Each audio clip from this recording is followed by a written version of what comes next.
Bonsoir à tous. It's so lovely to be with you each night. Today I have a blanket on my lap because it's a bit cold. I have a hot cup of tea, and we're going to keep reading the nanofictions by Patrick Beau. So if this is your first time, welcome, bienvenue. You have all the references about Patrick Beau's work in the description of the video, and you can go and explore his audiobook, which is available for free on Audible during confinement. And you can read other nanofictions on Twitter, because this is where I'm taking them from. You can also buy his book on Amazon if you want. It's a short read of around 1 hour. And I'm only taking nanofictions from Twitter to be respectful of his work, and there are a few new ones in his book. So yesterday we saw the Explorer School, and we saw the woman who had superpowers, and it was really cool. And I'm learning so much vocabulary with you. It's amazing. I just realized, because I was looking at my notebook where I'm taking all my notes for each lesson, that I'm learning a lot of vocabulary with you, and even in the chat where you correct my translations very nicely. And it's a pleasure even for my English to do that for you. So thank you very much, and let's start together. I'm turning my timer on so I know we do 30 minutes and I don't want to take too much of your time. So the first tale for today, let's read it together. Breathe in, breathe out. 1, 2, and 3. Géologue et ingénieur étaient formels. La tour de Pise aurait dû s'effondrer depuis longtemps. Elle semblait tenir debout grâce à une force mystérieuse qui échappait aux lois physiques. Personne ne savait que c'était grâce aux touristes qui faisaient semblant de la soutenir. That's the reason why I went to see it 12 years ago, I think. And it's funny because I don't want to go again, just because I have such a wonderful memory that this is enough for me. And I have a very, very good memory of this trip to Pisa, and I remember it well. And it's a fantastic site, and you have a museum, very, very beautiful site. And if you go in the evening, you have the sunset on it and much less people. So very kind, very nice memories of this trip. Let's analyze each sentence. And I realized yesterday when I was reviewing the lesson with you at 7:15 p.m. that it's better if I put the vocabulary below so we can have the tale all together all the time. So, géologue et ingénieur étaient formels. La tour de Pise aurait dû s'effondrer depuis longtemps. Un géologue ou une géologue geologue is a geologist. Oh, it's so good to have both hands available and no child on my lap. Much easier to teach French. Géologue et ingénieur. Ingénieur is engineers. Était formel. Être formel, here formel, it is formal, it is straight as well. So there is no doubt about that. They were sure about what they were saying. La tour de Pise, the Tower of Pisa, aurait dû s'effondrer, should have collapsed. S'effondrer, it is to collapse. S'effondrer, to collapse, depuis longtemps. For a long time, since a long time ago.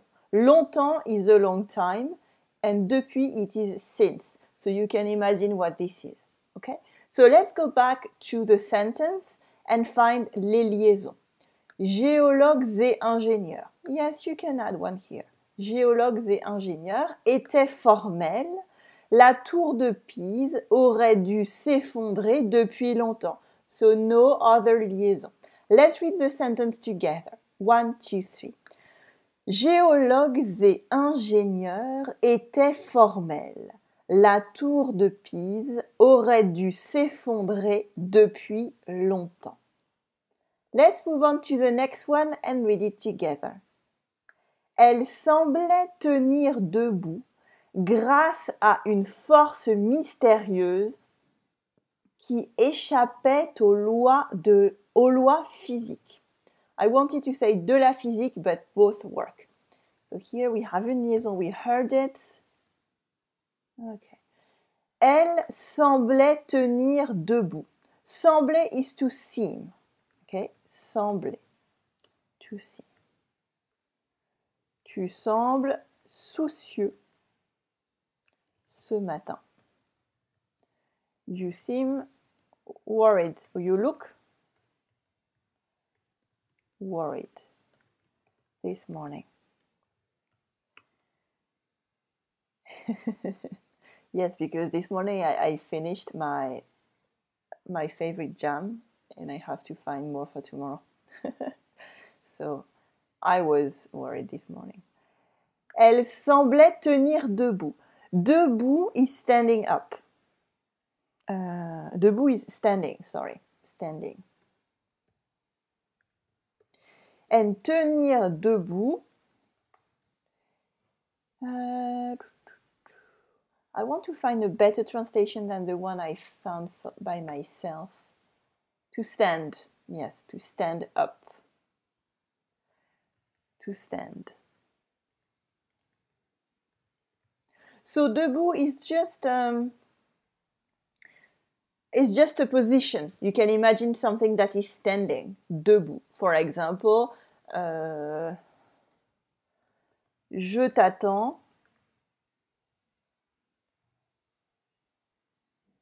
Debout. Je t'attends debout depuis 1 heure. I've been waiting for you standing for an hour. So I am not moving. It is nothing exceptional that I actually am standing up. But it hurts my knees, I'm tired, and maybe I want to go home. So je t'attends debout depuis 1 heure. So I've been waiting for you for an hour, standing.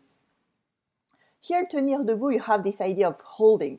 So either it can be, for example, a child who stands up for the first time or the first times, or you have something that should be collapsing and isn't. And then you are seeing that this is curious because this should not be standing. So this is where you use tenir debout, where you actually surprised by the fact that it is. For example, ma fille commence à tenir debout toute seule. My daughter is starting to stand up on her own. But also, je suis surprise que tu tiennes encore debout à 5 heures du matin. Let's put 4 so it implies that you didn't go to bed. Je suis surprise que tu tiennes encore debout à 4 heures du matin. I'm surprised that you're still standing up at 4 a.m. because you didn't sleep, you worked a lot, you drank a lot, you partied a lot. So this is it. This is what is implied. I am surprised because you should be in bed.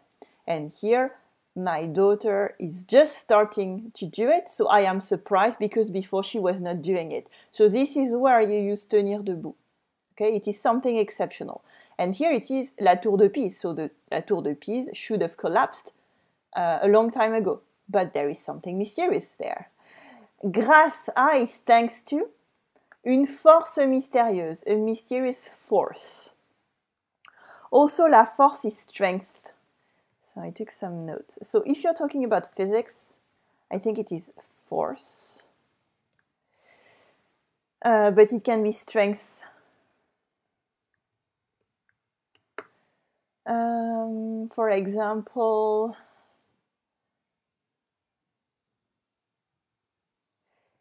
J'ai beaucoup de force. Je peux soulever le canapé d'une seule main. J'ai beaucoup de force. Je peux soulever le canapé d'une seule main. I'm very strong. I have lots of strength. Lift. Soulever is to lift. I can lift the couch with one hand. With just one hand. Okay. So yeah, you have lots of strength. A mysterious force qui échappait aux lois physiques. Échapper is to escape. Échapper.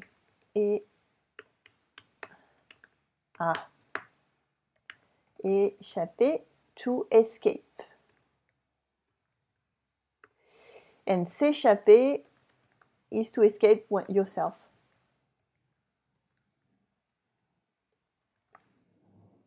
Let's put oneself. Maybe this works. For example, le prisonnier s'est échappé ce matin. The prisoner escaped this morning. Okay. This is about himself. He himself escaped. So he did it with his own body and mind. For example, however, you can say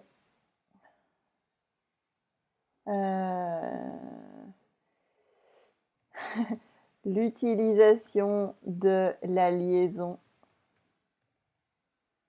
en français m'échappe encore.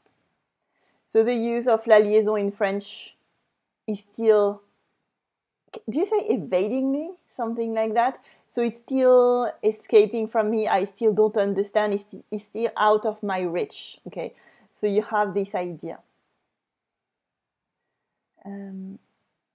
So if you say s'échappe,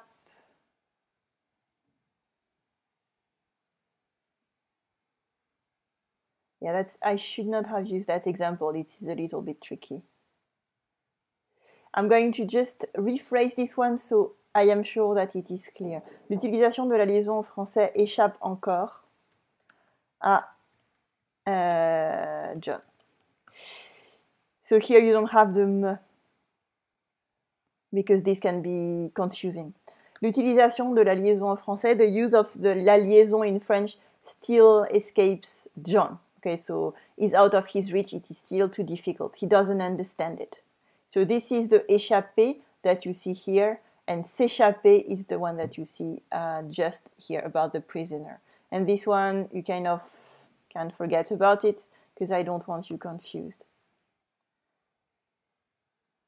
Aux lois physiques, to the laws of physics. Personne ne savait que c'était grâce aux touristes qui faisaient semblant de la soutenir.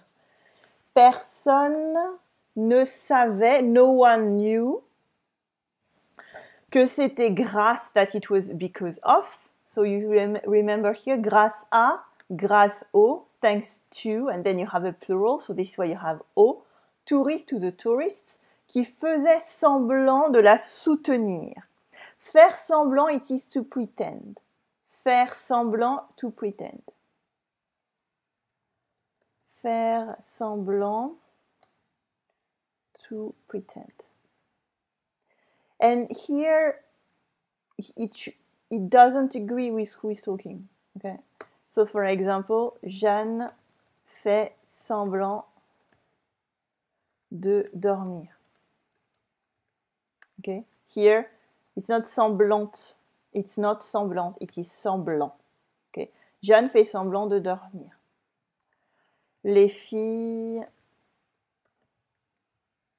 font semblant de pleurer.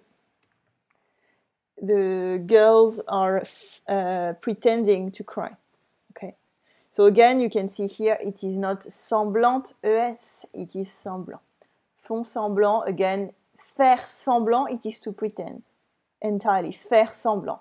You cannot just take one from the other. Faire semblant. De la soutenir, and here soutenir, it is to support, but literally. But it's also to support financially. To hold up. Okay, to support. Soutenir is to hold up, to support. To hold up, to support. And here again, it can be physically or it can be financially. For example, j'ai soutenu Jean quand il était trop sous pour marcher. So I hold up. Yeah, I hold up John when he was too drunk to walk. But also, je soutiens. Yeah, let's do some self-ad. Comme une Française en rejoignant le salon de Géraldine. I do my own example, so I can say what I want. Je soutiens comme une Française. I'm going to put financially. No, let's not put it because it's implied. Je soutiens comme une Française en rejoignant le salon de Géraldine pour 29 € par mois. This is one of my courses that students watching that will like because it's about culture and modern French. So I keep doing ads for it and I should stop doing them and just put them in my examples. And you will find the link in the description. So let's read this tale together again. And do we have any liaison there? I don't think we have more liaison. If we have one, we can add it after. Okay, so let's read this tale together. Are you ready? 1, 2, and 3. Géologues et ingénieurs étaient formels. La tour de Pise aurait dû s'effondrer depuis longtemps. Elle semblait tenir debout grâce à une force mystérieuse qui échappait aux lois physiques. Personne ne savait que c'était grâce aux touristes qui faisaient semblant de la soutenir. What a cute tale. So here it is because of the tourists who are how do you say fainting? No, we say that. Pretending to hold it, that it actually is still holding up. So now again, just as I said yesterday, this tale changes the way that we see La Tour de Pise because every time we see it and now every time we watch a photo of our friends or family holding it up, we will know that they are participating to keeping it standing up. So I love how tales change your vision of life, especially because we know it's not true, but we want them to be true because it's such a cute idea.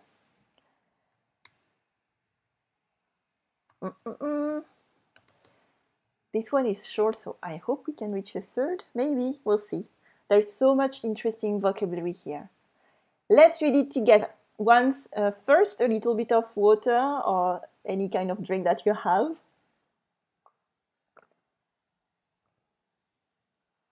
And if you're taking notes, it's a good time to just relax your wrist because this is a lot of vocabulary. We need to take breaks. So let's read this together. Ready? 1, 2, 3.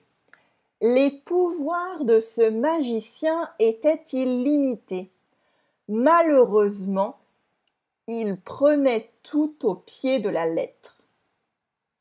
C'était un jour de solde que notre destin fut scellé. Sur une vitrine, il lut « Tout doit disparaître ». Oh, so maybe we actually disappeared.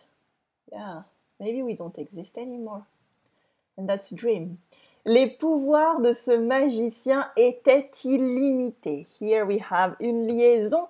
Les pouvoirs de ce magicien étaient illimités. The powers of this magician were unlimited. So this is quite easy to guess because the words are very, very close to the English.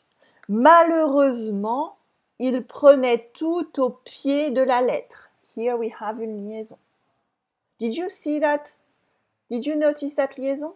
Tout au pied de la lettre. Okay? You could say tout au pied de la lettre. Again, liaison, sometimes they can change and it's really up to you to decide whether you want one or not want one. Malheureusement, unfortunately, malheureusement. Unfortunately. Yes. I often wonder if there is an E here, but that's good. Malheureusement. And here you can see that it is exactly the same structure. So if we remove mal, we have fortunately. And heureux is happy. Okay? And malheureux is unhappy. So you see how we can take one word and just learn more, or at least see them there, because if you have an advanced level, you already know all that, but it's a good reminder. Heureusement, heureux, malheureux. Il prenait tout au pied de la lettre.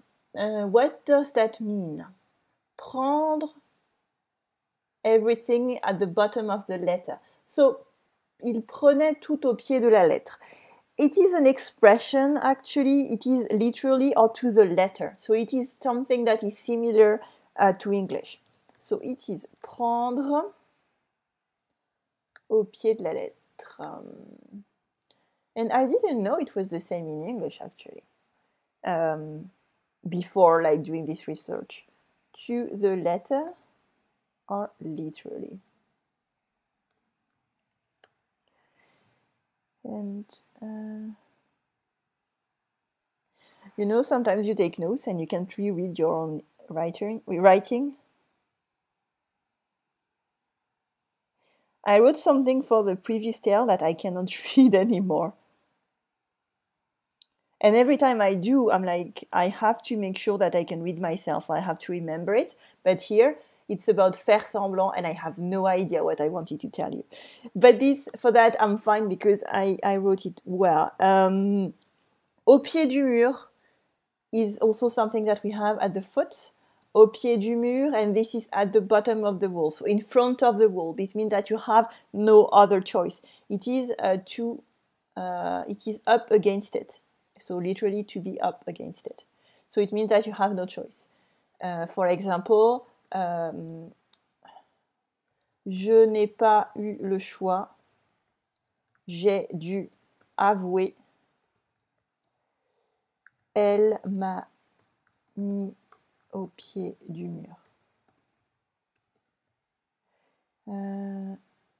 I didn't have a choice. I had to confess. She put me, I think it's up against it, but I don't really know how to use this expression in English. But you have the idea, if you imagine a wall and you're just against it, the only thing you can do is to climb, in a way, in order to move on. J'ai dû avouer. C'est moi qui...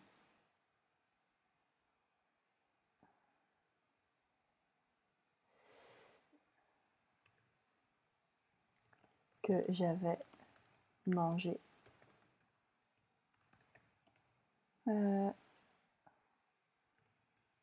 want to find something that is funny. J'ai mangé le dernier croissant. Je n'ai pas eu... Non, j'avais mangé son croissant. Ah, that's worse. I think that should be punishable by death at the moment. Je n'ai pas eu le choix. I didn't have any choice. J'ai dû avouer que j'avais mangé son croissant. I had to admit that I had eaten her croissant. Elle m'a mis au pied du mur. And I think that's that. Woo, that's bad. Sorry. Elle m'a mis au pied du mur. So here it is an S. Of course, it is not a T. Also about foot, I took something, yes, prendre son pied. It is to have a blast. To have a blast or a great time. And because everything ends up being sexual, it can be sexual as well, but I will leave your mind to it, or you can put it in word reference. But you can use it without any sexual reference, just to say to have a blast. For example, I don't want to call them all Jean. Sébastien, that's my neighbor's name. Sébastien a pris son pied a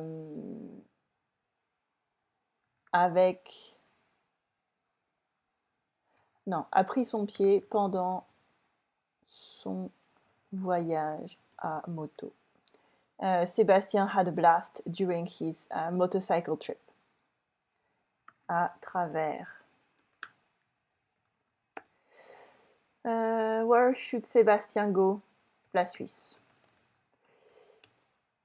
Sébastien had a blast during his trip on his bicycle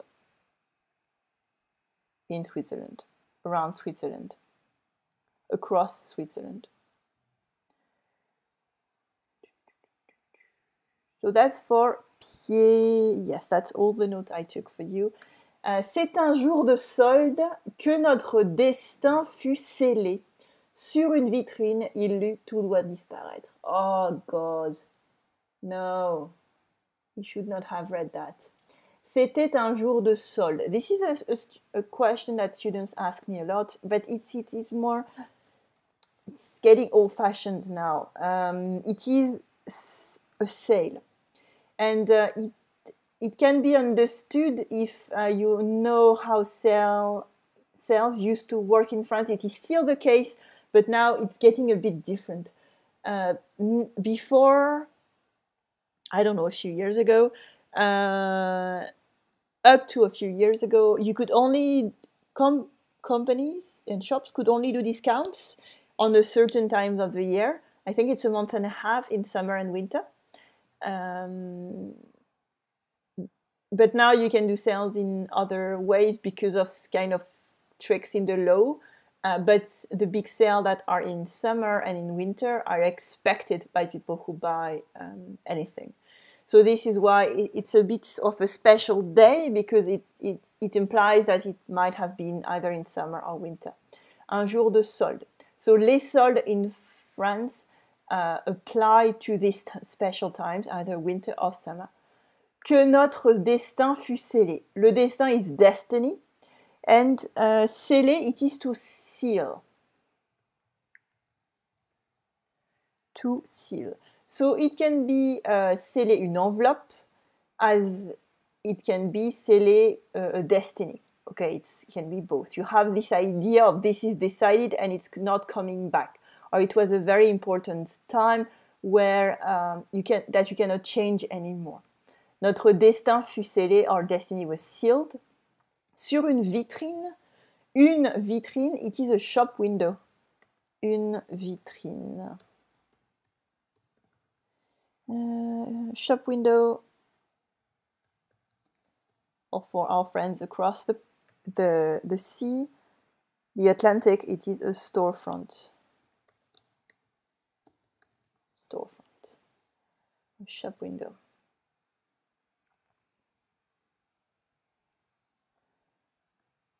I'm going to put this like that. Sur une vitrine, il lut tout doit disparaître. He read everything must disappear. And this tout doit disparaître is not random. It is an expression that is used when you are selling things. And it is everything must go. So you see here, it is the writing that you would see on a shop. Okay, it is not something that was written that you have to think about every time. If you're doing a sale for your shop, you can write everything must go if you are speaking English, but you would write tout doit disparaître in a francophone country. So everything must disappear, so we have disappeared.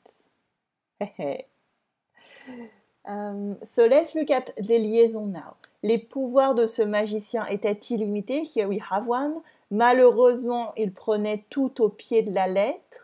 C'est un jour, here we have une liaison, de solde que notre destin fut scellé sur une vitrine. Il lut tout doit disparaître. Okay, so let's read this one together again. 1, 2, and 3, and don't forget la liaison, okay? Les pouvoirs de ce magicien étaient illimités. Malheureusement, il prenait tout au pied de la lettre. C'est un jour de solde que notre destin fut scellé. Sur une vitrine, il lut « Tout doit disparaître ». Ah. So again, more nightmares for you tonight because we don't know if we're still actually real.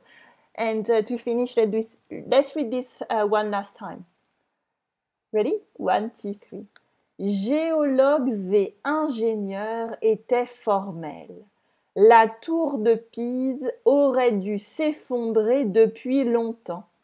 Elle semblait tenir debout grâce à une force mystérieuse qui échappait aux lois physiques.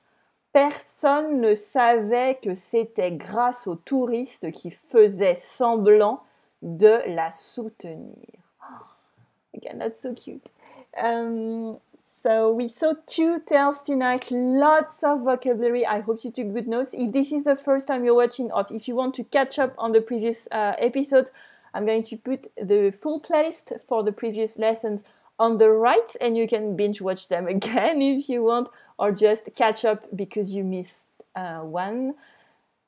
I wish you une bonne journée, une bonne soirée, maybe une bonne nuit. If you like this lesson, please put a thumb up. That would be really, really nice.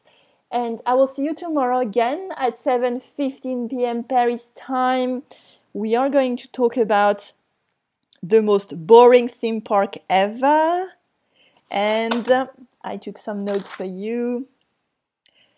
Very scary monsters in the night. So I hope you don't have too many nightmares. And I hope to see you tomorrow. Have a lovely day. Allez, salut. À demain.